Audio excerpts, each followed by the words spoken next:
you can't give advice to clients without having complete information. Mm-hmm. And a lot of the times, like, one of the things I learned is, like, having a goal. Like, what's the client's goal? To pay the estate tax. Like, that's not it, right? I mean, like, my goal isn't to pay taxes. My goal is to transfer a first generational business that I started when I was 28 years old to my daughter, who's taking over the business, and it's her only means of, keeping my family legacy alive. Like, the estate tax is getting in the way, but if I go into that meeting and say, here's the estate tax, whether you know about it or not, it's real, here's how to solve that.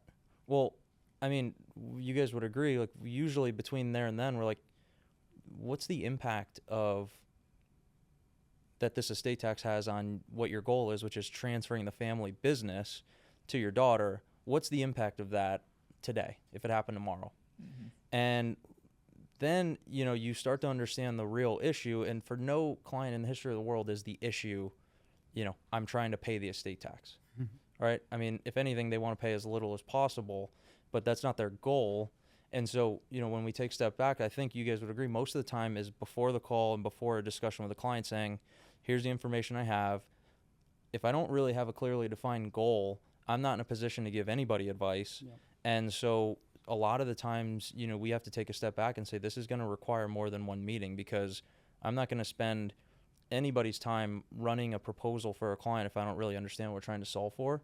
And so I can say that although sometimes that makes the process, a week or two longer, it wholeheartedly helps clients see that what we do is custom, that we understand them, that we're not a firm that advisors just hire to sell life insurance. It's a firm to solve problems that nobody else can do. And I think over the last 30 years, like, we've been able to show the industry that we have forever redefined and revolutionized the way that wealthy families think about transferring their wealth. And to me, that's kind of like the proudest, for all three of us, I would say, is probably the proudest moment in our careers, is to say, like, what we have done is redefine the way that wealthy families think about their wealth, protect it, and look at what we do as, like, the most prized possession that their family owns, because it's the only way they're going to be able to keep whatever that asset is or that legacy is the only way to keep it alive.